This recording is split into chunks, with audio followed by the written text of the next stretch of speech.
simamia mali zako, sawa? Mmiliki hasa wa mali ulizo nazo ni nani? Ni nani?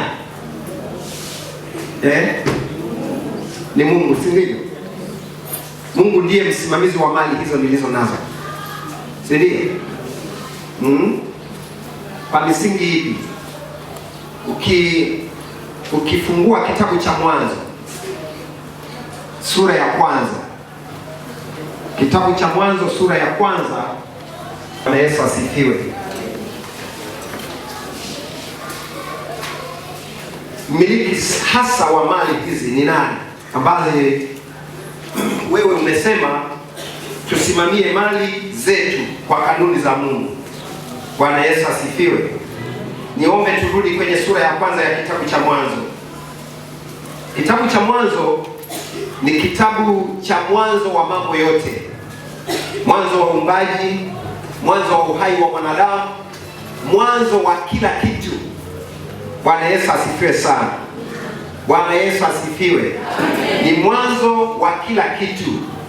Sasa kama tunazungumza juu ya mwanzo wa kila kitu, tutaangalia baadhi ya maeneo ambayo tuone ni kwa namna gani mali hizi ni za nani, ili kusudi tunapozungumza mali zangu, sawa, tunapozungumza mali zangu tujue tumezipataje. Lakini sura ya kwanza mstari wa kwanza hadi ule wa 26 kuna kitu hapa ambacho tungependa tujifunze ili tuweze kuona na kukifanyia kazi katika maisha yetu kwa ajili ya utukufu wa jina lake Mungu aliye mtakatifu, Mungu wetu. Chanzo cha mwenye nuru ni nani? Mungu akasema na iwe nini? Na iwe nuru. Imezungumzwa mahali pale. Mungu akasema na iwe nuru. Sasa hapa kuna maji yaliyoko wapi na wapi? Sawa. Sasa yaliyoko huko sio bahari, si ndio? Ni mvuke unaotoa hapa alafu unapeleka kule, si ndio? Hapa kuna maji hapo juu, kuna mawingu kichuguu, si ndio? Na kuna mawingu nini? Wasomaji, sitoka darasani sasa mpaka mkafundishwa na walimu huko ndio umjibu. Akiuliza mchungaji unanyamaza eti. Kuna aina ngapi ya mawingu huko? Aina 3. Ya kwanza mawingu mepesi, mawingu mazito, na yale yaliyo tuliojifunza sisi mawingu kichuguni hapa. Kati ya ufafanuzi wako mawingu kichuguni yanataka kama muundo wa kichuguni. Ndio maana ameita mawingu mazito. Na haya hata watu wa anga wanaosafiri kwenye anga ya juu ni waangalifu sana kuyakabili haya mawingu, sawa? Yaani ni anapoona anakutana na mawingu kichuguu, aidha apande kwenda juu zaidi au afanye nini, au ashuke. Kwa hiyo hapo kuna tabaka la maji, sawa? Hapa Mungu anasema na liwe anga lipate kutenga maji na maji. Nani mwanzilishi wa haya? Ni Mungu, si ndivyo? Kuna nchi ambazo zina sayansi na teknolojia sasa zinazoweza zikatengeneza mawingu na mvua zikanyesha. Na nafikiri sayansi hiyo na ujuzi huo ama utaalamu wa teknolojia hiyo tulitaka kuletewa kwa mwaka mmoja mahali hapa, kama mnakumbuka. Lakini mwanzilishi wa kuyatenga haya maji ya chini na juu ni nani? Ni Mungu. Tuko pamoja? Wengine tunaiga tu. Kwa tunataka tujue mwenye mali ni nani, ambapo wewe unaambiwa usimamie mali kwa kanuni za nani? Za Mungu. Tuko pamoja? Akachipisha majani, akatoa miti ya kila namna izayo kwa majini kwa aina zake, si ndivyo? Sawa. Sasa huyu ni nani? Huyu ni nani? Ni Mungu. Kwa hiyo katika swala la uoto pia wa asili, mimea na kila kitu, nani mchipishaji? Ni Mungu. Tuko pamoja? Bado ninatafuta mwenye mali ni nani. Si somo letu linasema mwenye mali ni wewe, usitumie kwa kanuni ya Mungu. Tumtafute mwenye mali. Tumekupata pale huko, kwenye nyasi huko, kwenye bahari huko, kwenye nini hizo, kwenye lile anga huko, huko nuru ziko wapi mali zako? Haya, twende. Ukiangalia ule mstari wa 14 kuna vitu hapo viwili vikubwa. Jamani, historia inatuambiaje? Ndio maana huyo mheshimiwa aliyepita alisema ya kwamba sasa somo la historia lifanye nini? Litukumbushe huko kusini kuna kimondo. Mnakijua kwamba kipo huko kusini? Kipo huko, kilidondoka miaka fulani. Mwaka gani wanafunzi? Kenya. Tuko pamoja? Tuambie. Sayari ya kwanza. Sauti basi. Sauti wasikia. Mercury. Ya pili? Venus. Ya tatu? Earth. Ya nne?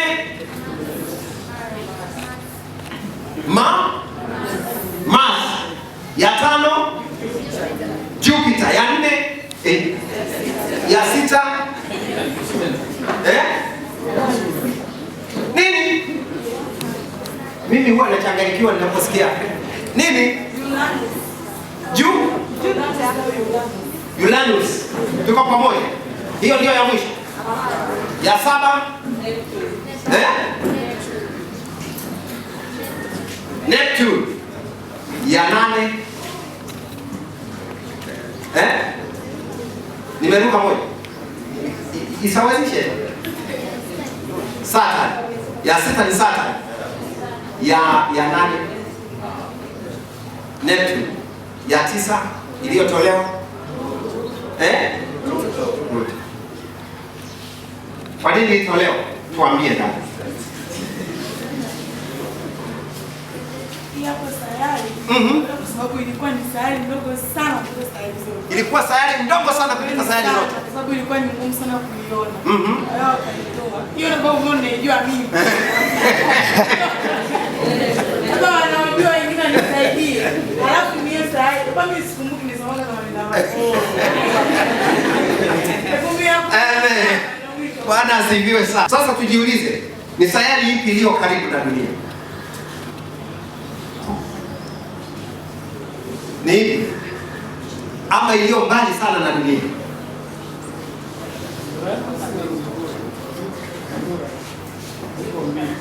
Ni wanafunzi nini? Bwana Yesu asifiwe sana. Lakini kwa nini tunazungumzia? Tunazungumzia anga. Tunazungumzia ile galaxy. Tunazungumzia watu ambao wameweka kamera zao, wanajaribu kuangalia anga la juu. Wanajaribu kuona na kugundua baadhi ya sayari, wanajaribu kugundua vitu mbalimbali, lakini hivi vyote vimeratibiwa na nani?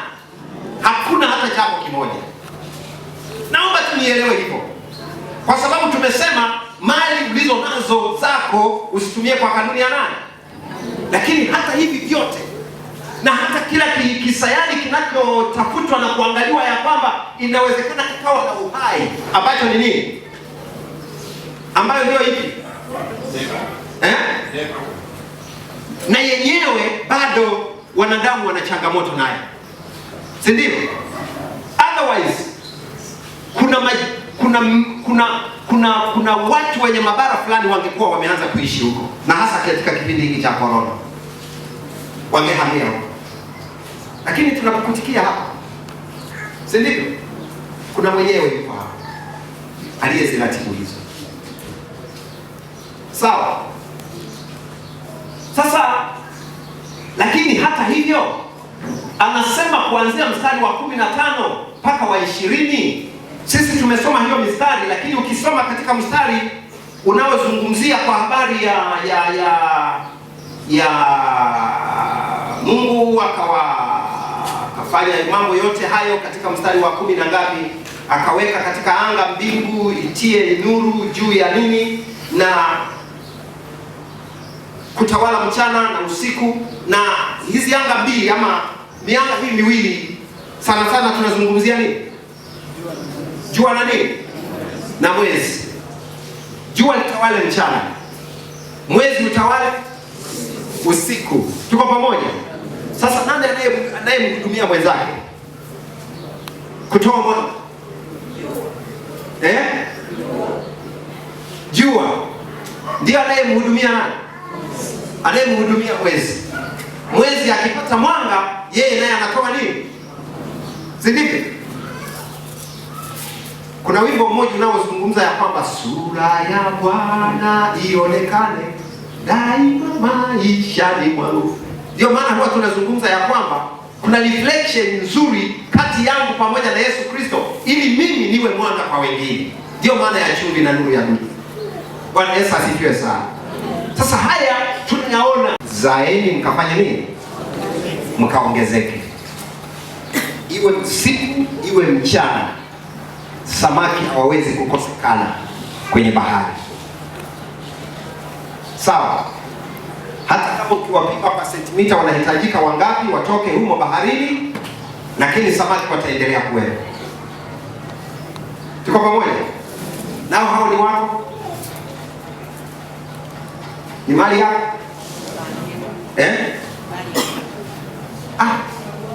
Ni mali ya nani? Ya Bwana.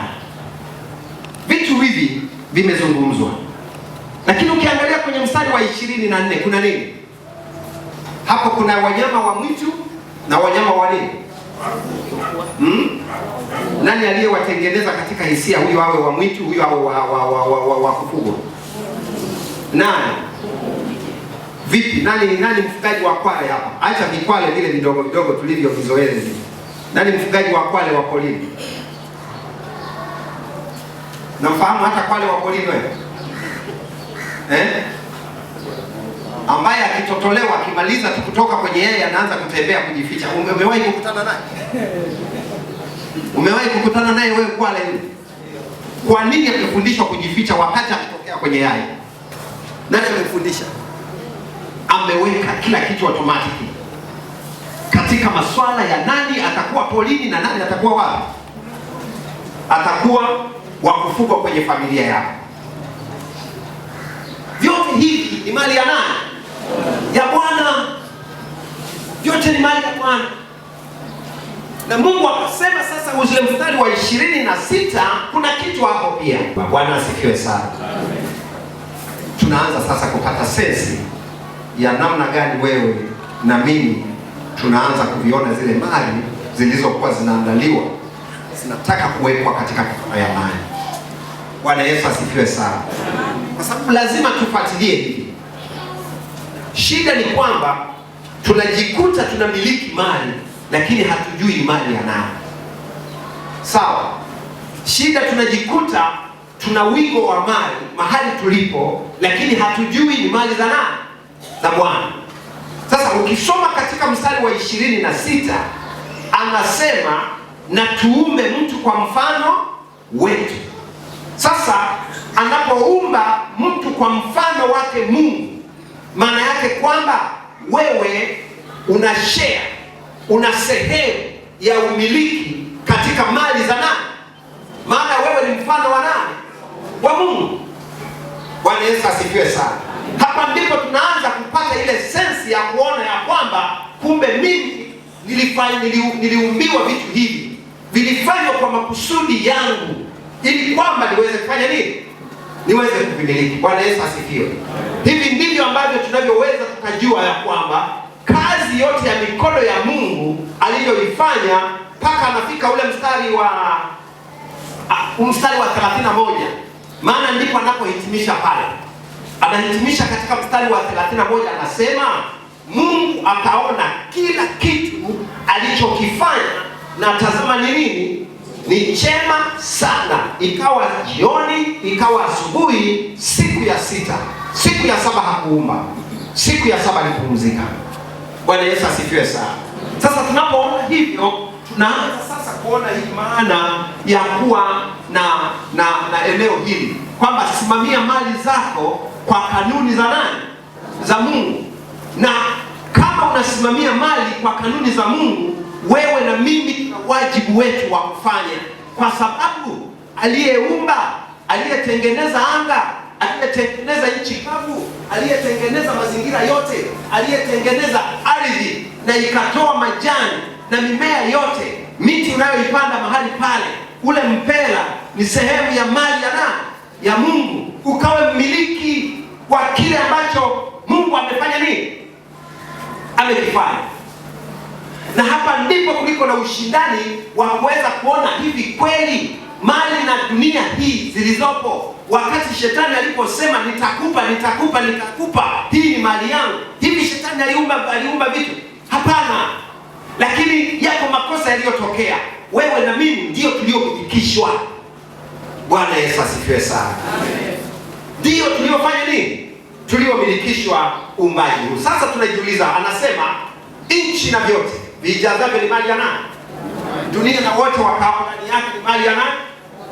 Maana umeiweka misingi juu ya bahari na juu ya mito ya maji. Alithibitisha. Hiyo ni Zaburi ya 24 mstari wa kwanza hadi ule wangapi? Wa pili. Huo ndio mstari unavyosema pili. Ukienda kwenye Zaburi utakuta huo.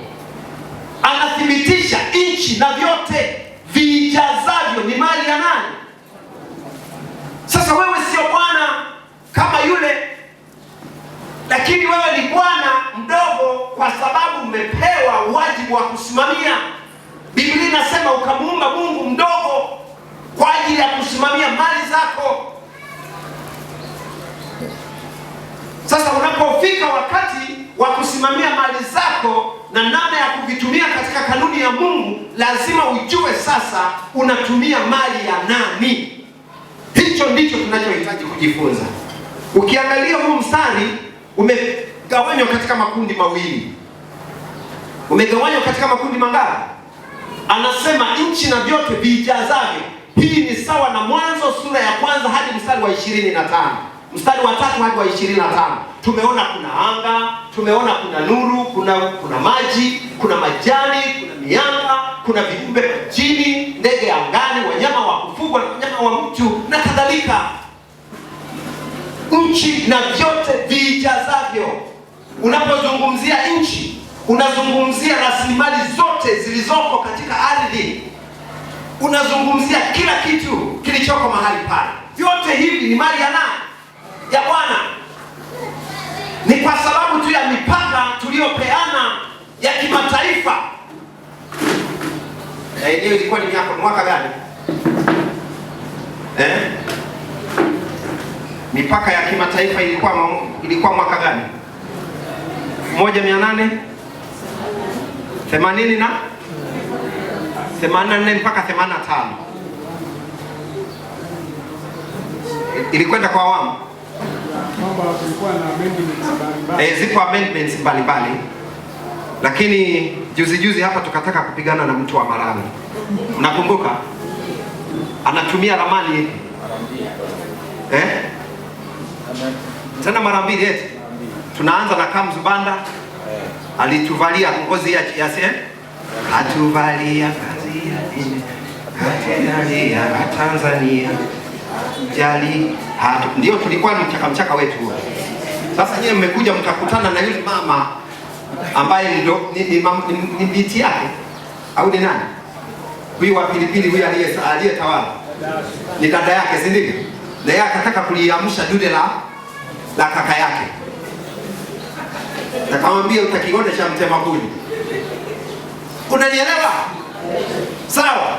Hiyo ni mipaka ya kimataifa iliyochorwa. Ipo michoro imepita humo baharini. Ndio maana watu wanashikana humo, meli tu ikivuka ng'ambo ya pili. Unafanya nini? Ipo mipaka. Sasa mipaka hiyo haizuii samaki kupita na kwenda Kenya, haizuii kwenda Uganda, haizuii, si ndivyo? Lakini ukichepuka huku Tanzania ukamkuta mvuvi, unachukuliwa huku, unakwenda kwenye kitoweo. Tuko pamoja? Hii ni mipaka iliyowekwa. Lakini ukiangalia sehemu ya pili ya mstari wa Zaburi sura ya 24 mstari wa kwanza hadi wa pili inasema dunia na wote wakaao ndani yake. Wote hao ni nani? Ni wanadamu Mungu aliyowaweka. Sawa? Haijalishi ni chanzo cha matatizo makubwa wanadamu, kwa sababu wanadamu ndio wanaoharibu kila kitu. Ukiwapeleka kwenye misitu wanaharibu aliyeitengeneza Mungu. Ukiwapeleka kwenye mazingira ya namna yoyote ni wachakavu, waharibifu. Lakini bado wote wakaao sawasawa na Mwanzo sura ya kwanza mstari wa 26, Mungu alipomuumba mwanadamu kwa mfano wake. Wote wafanyao nini? Wakaao juu ya uso wa dunia. Leo tunakimbilia kwenye bilioni 7, si ndio? Tumeshafika? Tumeshafika ama tunakaribia kufika?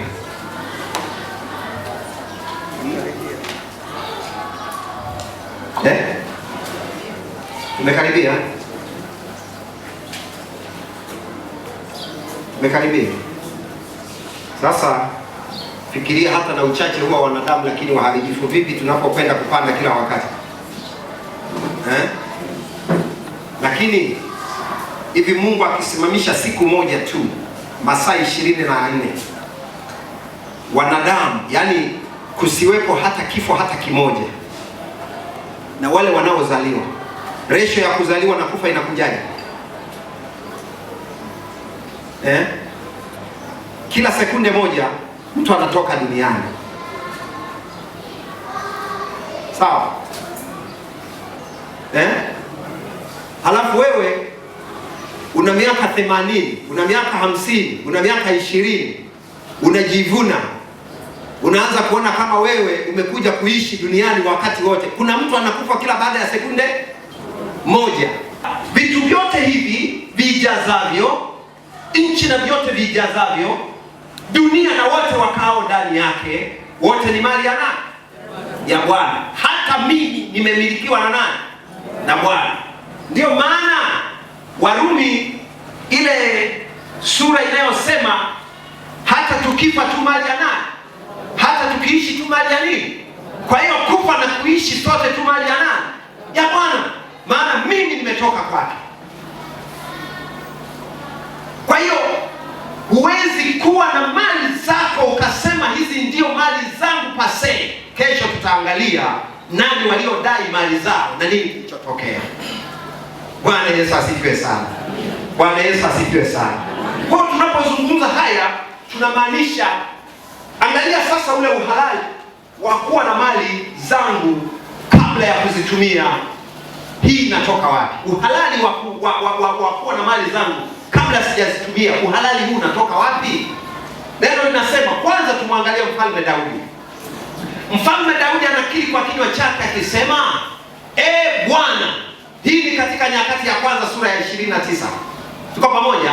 Ule mstari wa 11 anasema, Bwana. Naomba tusome sote kwa sababu tunayo Biblia pale nimekuandikia tayari. Mstari ule. Naomba 1, 2, 3 tuanzie kwenye Bwana. Bwana, ukuu ni wako, naweza utukufu kushinda na enzi, maana vitu vyote vilivyo mbinguni na duniani ni vyako. Ufalme wako, Bwana, nawe umetukuzwa, mkuu juu ya vitu vyote. Daudi anakiri, anasema, tuko pamoja, maana vitu vyote vilivyo mbinguni na duniani ni vya nani? Ni vyako. Ni vyako. Tena anasonga mbele, anasema kuna nini pia? Ni wa nani? Bwana, nawe umeendelea. Anasema kuna enzi, kuna kila kitu, ufalme. Ndio maana tunawakumbusha hata viongozi wajue ya kwamba tawala zote zimetoka kwa nani? Kwa Bwana. Yaani usikurupuke Usirupuke tu ukasema kwamba basi mimi nimevikwa madaraka, halafu ukafikiri kwamba kama ilitokea hewani. No, kuna kitu ambacho mfalme atakuja kukidai kutoka katika ile eneo. Lakini mstari mwingine katika sura hiyo hiyo, mstari wa 14 na wa 16, naomba tusome sote kuanzia hapo. Lakini 1, 2, 3. Lakini mimi ni nani? Sasa unafika wakati mwingine tunashindwa kumtolea Mungu kwa sababu kuna vitu vingi ambavyo vinavyotuletea ile mahusiano ya kibinadamu, kwamba nikimwahidi Mungu kumtolea hapa, mbona kuna sherehe ya fulani, mbona kuna sherehe ya fulani, mimi nitatoa tu huko. Hizo ni za ziada. Kuna mahali unakodaiwa upeleke wapi? Kwa mwenyewe. Tunapatana hapa? Tuko pamoja ndugu zangu? Sasa hizo nikapiga tu hesabu kwa kawaida. 7 kwa mfano nikilenga hata kama ni 50,000, 7 kwa 50,000 ni ngapi?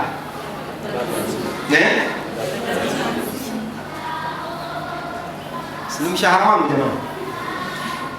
Wote ndio upeleka kwenye nini? Kwenye harusi. Tuko hapo. Ninajua humu mna kadi za kutosha humu. Mmeshiba. Si ndivyo? Lakini kuna mwenyewe anayesema nileteeni zaka kamili ghalani, nilete ni nini, nijengeeni nyumba, nifanyeni nini nipate kuishi humo, ingawaje Bwana hawezi kukaa kwenye kakontena ka jengo kama hivi. Sisi ndio tunaokaa. Yaani Mungu anakaa mahali popote, anakaa moyoni mwetu kama hekalu la Roho Mtakatifu kwenye jengo, ili utukufu wa Bwana unaweza ukashuka mahali popote, hata kwenye ule mti, mahali popote. Bwana amejaza mbingu na utukufu wake. Bwana Yesu asifiwe sana. Lakini vyote hivi lazima uhalali tujue unatoka wapi, wa umiliki wetu. Daudi anakiri hivyo, anaeleza wapi ambapo, na hili lilikuwa ni changizo kubwa la mkutano ulioitishwa na Daudi kwa ajili ya kuchangia ujenzi wa nyumba ya kumwabudia Bwana, hekalu. Watu walipotoa ndipo wakaitikia kwa maneno yale. Bwana Yesu asifiwe sana. Haya ndiyo mambo ya kuangalia katika maisha yetu. Bwana asifiwe sana. Bwana Yesu asifiwe. Wewe na mimi tumemilikishwa mali isiyo yetu, bali ni ya Mungu mwenyewe. Kwa nini? Angalia neno hilo linalotoka katika Mwanzo. Anasema Mungu akasema, na tumfanye mtu kwa mfano wetu, kwa sura yetu, wakafanye nini? Wakatawale. Sasa kutawala ndiko kumilikishwa, ndiko kupewa wajibu wa kufanya, kwamba hii nitaitenga hapa, huyu nitampeleka hapa, huyu nitampeleka hapa. Na kutawala ni kutunza. Kwa pamoja. Sasa badala ya kutunza sisi huko ziwani tunaharibu. Takataka za kila namna za sumu ziko huko. Na ukitaka kujua leo kwamba kanda ya ziwa ndiyo inayoongoza kwa kansa, kwa mambo mbalimbali, ni pamoja na ziwa Victoria. Nenda Ocean Road uweze kujifunza pale. Kuna vitu vya kujifunza pale. Kuna vitu ambavyo mwanadamu leo anakula ni sumu, aidha kutokea kwenye samaki, aidha kutokea kwenye ardhi, ambako huko wakulima wa vitu mbalimbali, tuna karanga, tuna njugu mawe na nini na nini, yote hivi vinatokea ardhini. Sawa? Lakini kuna tatizo kamoja, ukienda baharini kuna sumu, ukienda kwenye ardhi, mazao tunayoyavuna hapa, kuna swala lingine linaloitwa sumu kuvu. Unalifahamu hilo? Vyote vinakuinda. Sasa vitu vya jinsi hiyo ukatawale, uyalinde mazingira, uyaweke sawa. Kuna samaki wa baharini wanahitaji kuishi, kuna ndege wa angani ndio wanaimba kwenye miti ile, unahitaji kuwawinda, unataka kufanya nini? Uitoweo na vitu gani? Kuna wanyama wa nchi, kuna wanyama na nchi yote pia.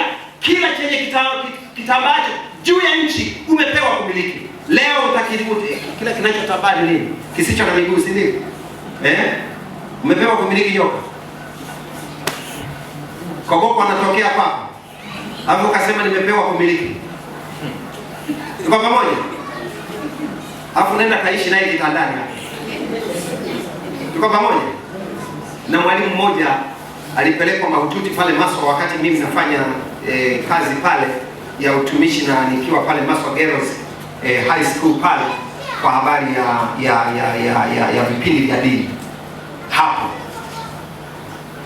unaona, mwalimu mmoja akapigiwa simu nyumbani kwake. Kuna hawa weusi tunawaita nini? Weusi. Hawa nyoka weusi hapa.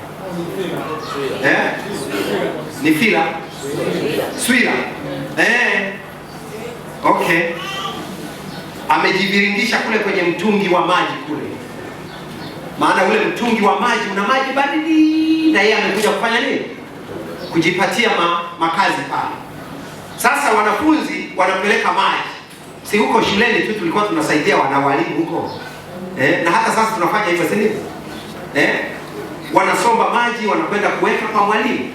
Sasa wanakwenda kumimina kwenye chungu, wakaona kuna kitu kinarudi ndani huko chini. Akasema kuna nini hapa? Wakachungulia, wakamkuta jamaa yule amejiviringisha pale. Sasa yule mwalimu ameokoka, anampenda Yesu. Haleluya, Bwana asifiwe. Tumishi wa Kipentekoste aliyeiva imani. Kwa pamoja.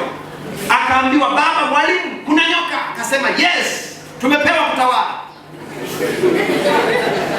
Tumepewa kumiliki. Neno hili la kufanya nini? La kutawala. Kwa jina la Yesu leo utanikoma, nimepewa kutawala. Akafika mahali pala akachomeka mkono. Amfuatilia aliposogeza tu kasema hata vitu tukila vya sumu, hata tukipata vya sumu havitatuangamiza. Amepewa kutawala, amegongwa, amegeuza. Hata vile vilivyo vya sumu havitafanya nini? Havitatuangamiza. Dakika chache akaanza kutetemeka. Huyo aliambiwa kwamba hata vya sumu vitafanya nini? Wakasema huyo atatufia hapa. Akampeleka hospitali. Alikaa miezi miwili. Maana alifikishwa amechelewa. Amewaambia mimi nitapona tu kwa jina la Bwana wa majeshi aliye mbinguni.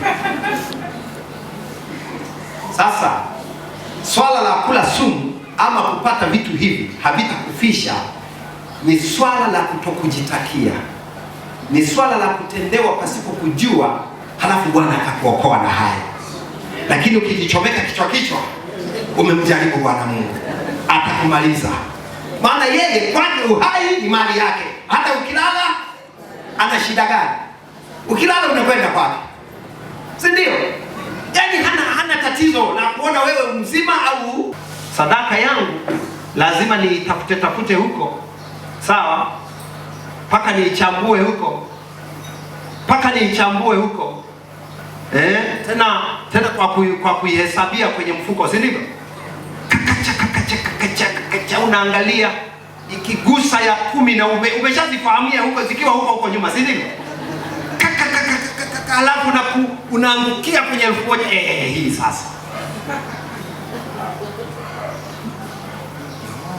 Tena mtole ya Yesu na mpa moyo. Na mkononi huko kakacha umefanya nini? Si ndivyo? Una tofauti gani na yule baba ambaye mke wake aliyekuwa akimuomba ya fedha tu ya kwenda kununulia nyanya, alafu ya jamaa anasema mimi sina hela? Una tofauti gani? Baba, tupatie basi ya viungo. Sina. Si ndivyo? Yuko pale. Sasa vijijini huko, kumbuka, hatuna cha kuflash, si ndivyo? Flash inatokea wapi? Huko mjini, si ndivyo? Huko mjini, huko kijijini ni kwenda kwenye nini? Kwenye shimo. Unanipata? Huyu baba hitaji hilo likaja, lakini muda mchache ameomba nini? Hela ya nini? Na nyanya hiyo ije iungwe, alafu na yeye afanye nini? Ale. Sasa kaenda akaanza kushughulika, ameteremsha suruali yake vizuri, yake huko, suruali ile, kumbe kimfuko chake kikaelekea hivi, si ndivyo? Kimeelekewa chini. Cha kwanza kilichotangulia ni ile wallet kwenda huko kwenye nini, kwenye shimo. Akamaliza shughuli zake akaondoka. Baba wa watu aliyesema hana nini, hana hela. Ingia sasa nyumbani, anza kushughulika, kutaka kujiandaa na nini na nini. Anagusa wallet, haipo. Anaanza kutafuta sasa mwishowe hataki kusema kwa mke wake. Mwishowe mke wake akamuuliza, kuna nini baba? Sasa alimwambia hana pesa. Atasemaje ana pesa? Amenyamaza, si ndio?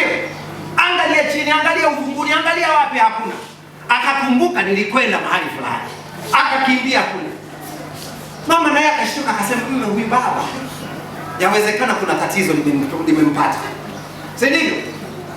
Akafika mahali pale, haoni pale juu. Akasema wakati nilipoingia hapa chooni nilikuwa naye. Akainama,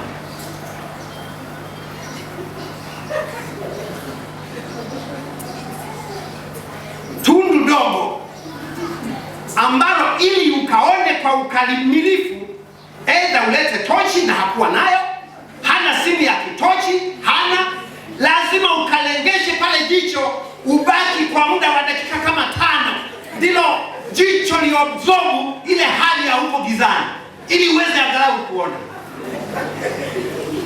Sasa huwezi ukakaa pale bila kupumua kwa dakika 5. Maisha hayo hayapo. Tuko pamoja? Anakwenda mahali pale, baba mke wake anakuja, anamkuta pale, baba anaangaza vizuri kule, anakula ule mvuke, anaupokea kwa sababu tu ya shilingi 500 ya kwenda kununulia nini. Halafu anamsikiliza, anasema inapotelea hiyo. Yani wale funza wanaidania sasa waititishie chini, iishie kabisa. Yani amekuta tu kakipande kadogo, baada ya macho yake fanya nini, kuona. Wallet inakwenda na 100,000. Wewe umeomba ya nini, ya nyanya? Ni shilingi ngapi ya nyanya? Kama sio ubahili wa kufa na kupona. Na kwa sababu Mungu tumesema vyote vyatoka kwake, akasema hata huku chooni ni mali yangu. Vyote vyatoka kwa nani? Kwake. Chooni huko kwake, huko nako ni mali yake. Lazima tujuliane hapa, lazima tuambizane hapa. Huko nako ni kwake. Yeye hana shida na harufu. Yeye ni Mungu wa vyote, amejaa mahali pote, si ndivyo? Lakini wewe mpaka ukaanze kuchimbua ule foundation, utoe lile nani, unagharimia mtu mwingine wakuja kujitosa kule akuletee wallet ya 100,000. Ubahili sio wa kawaida. Sasa ni wabahili wangapi walio kwa Mungu wanaochekechua huko nyuma, alafu akitoka hapo tu juu imeandikwa mbuzi Katoliki hapo. Yani hapa amechekechua, amepata 500, amepata 1,000, mbuzi Katoliki 12,000 anatoa bila shida, na anaangamiza na watu wake pale. Kwa Mungu anayetunza uhai wake, sekunde moja watu wanakufa, yeye yuko salama. Anasema huko mimi sitaki, njoo tule wewe na rafiki yangu tushike. Ataitoa kwa namna yoyote unayohitaji, hata usiyohitaji. Ana uwezo. Wewe umefunga mpaka na kipindi hivi, umefunga mpaka na nikiwa pale nani cha ng'ombe, nimemaliza fellowship, ninaondoka, ninakwenda Mbagala nilikokuwa naishi, ninaingia mahali pale, nikakutana na gari iliyoshiba watu pale mlangoni, wamejazana watu, na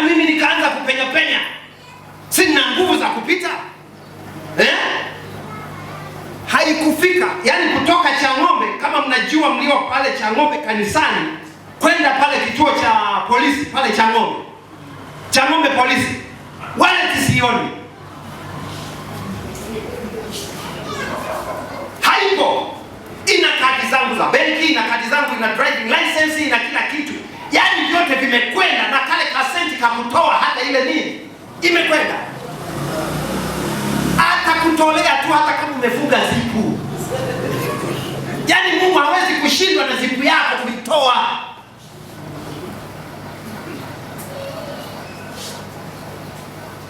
Unafikiri una pochi yako nayo hapa ubavuni, utashangaa huko vyote vimemwagika kwa wembe, na kiwaleti chako kiwapi?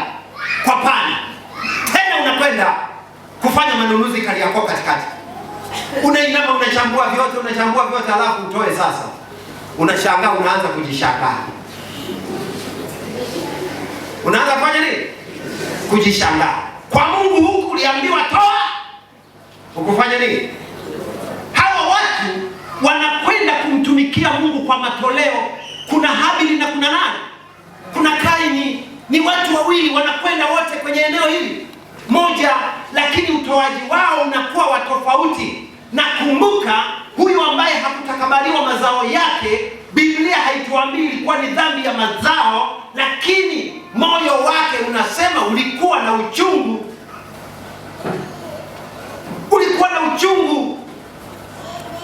Na ndio maana akaambiwa ya kwamba ukiutoa huu uchungu utakuwa salama. Ni wangapi leo watu kanisa lao wanalisema vibaya, wanasema nini, hawataki kuja kanisani eti kwa sababu wanatoa sana huko kanisani. Waulize waliotoa sana kanisani wamefilisika. Njoo usimame hapa utoe ushuhuda wa kufilisika kwako ndani ya kanisa. Kama hamfilisiwi na watu wengine.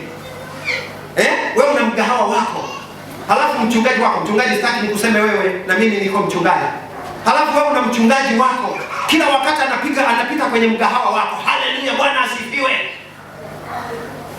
Si ndivyo? Kwenye mgahawa wako wa shilingi 100,000. Halafu mchungaji huyu hatembei peke yake, anatembea na bodyguard wake 10-20. Halafu watu wanakaa kwenye chai. Wakimaliza kunywa chai wanasema ubarikiwe na Bwana. Bwana akubariki. Utafilisika. Huko sio kwa Mungu. Utafilisika. Lakini wale waliomtumikia, Ayubu alikuwa tajiri katika mashariki ya mbali. Alikuwa tajiri. Lakini hasemi hata siku moja kwamba nitarudi na ng'ombe 5 kama nilivyokuja na ng'ombe 5. Anasema nilikuja uchi, nitarudi uchi. Kwa pamoja, hata ukiwekwa kwenye jeneza la milioni ngapi, ni uchi. Kwa pamoja, swala ni kwamba utaacha tu huku duniani mapigano ya watu ambao wanayohitaji kuvimiliki hivyo ambavyo ulivyofanya nini, ulivyovikusanya na ukutaka kumpelekea Bwana. Hizo ndizo kanuni za kimungu, kwamba unapotaka kumtumikia Mungu lazima uangalie zipo kanuni za msingi za kujua kwanza hiyo mali sio yako na unapaswa uipeleke wapi.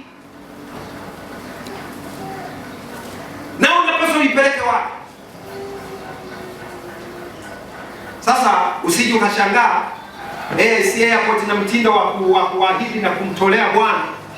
Sawa. Tangu tumeanza mtindo huu, yawezekana kuna Mkristo mmoja hajawahi hata kutoa ahadi na nadhiri yake. Maana yake huyu mtu anadhani hizo ni mali zake alizo nazo. Sitaki kuhukumu, lakini yawezekana ndani ya jengo hili wengine wanaahidi na Bwana anawasaidia kutoa, kwa sababu hizi ni mali zake. Lazima atakutafutia hata sehemu ya kutoa, atakupatia. Kama mimi na mwenzangu mchungaji mwinjilisti mwenzangu alitupatia wakati tulipokuwa tunakwenda kwenye ibada kwenda kusali. Mimi tunakwenda kusalisha kwenye kanisa moja nikiwa Bible School. Nikamwambia mwenzangu kwa kweli mimi nikavunja ukimya. Nikamwambia mwenzangu si kwa kweli leo sina sadaka kabisa ya kufanya nini? Ya kutoa. Si ni mambo ya wanafunzi unayajua? Ya wanafunzi. Yaani unategemea kudura za Mwenyezi Mungu kutoka kwa wafadhili. Sasa mfadhili naye amekunja mikono, huna chochote, lakini lazima kwende nyumbani mwa Bwana. Ndio hawa ambao tunaokwenda kwa kusema kwamba kwa sababu nimeutoa moyo wangu, nimetoa sadaka kubwa. Yes, lakini kuna watu wengine wanatangulia kutoa mioyo yao, lakini huku nako wanazo, lakini wanasema mimi nimetoa moyo wangu, Bwana ameupokea. Si ndio? Nikavunja ukimya tukiwa tunaendesha baskeli, tunakwenda kwenye kituo chetu cha kazi. Sasa tukawa tunakwenda, ukitoka wale walio wenyeji wa Bariadi, unatoka Majahida unakwenda Kololo. Wale wanaofahamu Kololo kule karibu na pembezoni mwa karibu na Mbugani kule. Nikavunja ukimya, rafiki yangu, leo sina hela, sijui nitakwenda kutoa nini sadaka. Kumbe na wewe huna. Mwenzangu naye akasema kumbe na wewe huna. Akasema tumekuwa wawili. Kwa hiyo tukaanza kujifariji, tuko zaidi ya nani? Ya mmoja. Sasa mbele ya safari Crossway,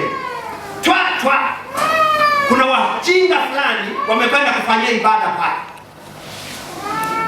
Sawa, wametengeneza vinini sijui, wameweka vinyesi vya ng'ombe pale, wameweka vimitama vidogo vichache. Sasa walivyo wasivyopenda kumtolea Mungu wao, wametoa vishilingi 5. Naifahamu ile shilingi 5 ya vipande ile iliyokuwa wametoa vishilingi 5. Hao ndio wakupekechua huko, anapata shilingi 5. Tena yawezekana walitoa shilingi 5 kwa sababu hawakuwa na ile rupia ile ya tundu ile. Kama wangekuwa na rupia wangemtolea Mungu wao nini? Miaka nenda rudi, Ujerumani huko walikuwa wanaitumia. Sasa hivi Tanzania hatuitumii. Wangetoa hiyo, lakini kwa sababu walikosa rupia wakatoa nini? Shilingi 5. Akaweka hapo shilingi hapo 5 na nini ziko kama sijui ngapi. Kasema Mungu wangu. Tulipofika mahali pale tukapaona, nikasema yes. Kuna wengine wamefanya ibada yao hapa, lakini kuna mavi ya ng'ombe hapa na vimitama hivi, tutavipeleka kanisani na shilingi 5. Akasema yes, hiyo ni sadaka. Sasa wengine kwa sababu kivikuta hivyo unasema utachukua laana. Sisi tukausoma ule mstari, vitu vyote vyatoka wapi? Na vyote ni vya nani? Ni vya Bwana. Shilingi 5 weka mkononi, weka mfukoni. Tukaanza kwa yote na mtole. Tunakwenda kanisani, tunakwenda kumtolea Bwana. Maana vyote vyatoka wapi? Kwake. Kuna wachache wamemwabudu Mungu wao pepo, wamemwabudu nani? Sisi tukazibadilisha, tukasema yupo Bwana wa mali zote aliyewekeza hapa, ametupa sisi. Sasa tunakwenda kuweka kwenye kikapu cha Bwana ili tupate kubarikiwa. Hatukubarikiwa jamani? Mbona mpaka leo tupo? Mbona laana hatuzioni za pale kwenye njia panda? Bwana Yesu asifiwe sana. Haya ndiyo mambo ambayo tunayopaswa kuyaelewa, kwamba Ayubu anasema nilikuja uchi na nitarudi kwa huyo uchi. Maana yake kwamba hizi mali zina mahali pa kuanza na zina mahali pa kuishia. Utaishia nazo mwisho wa safari yako.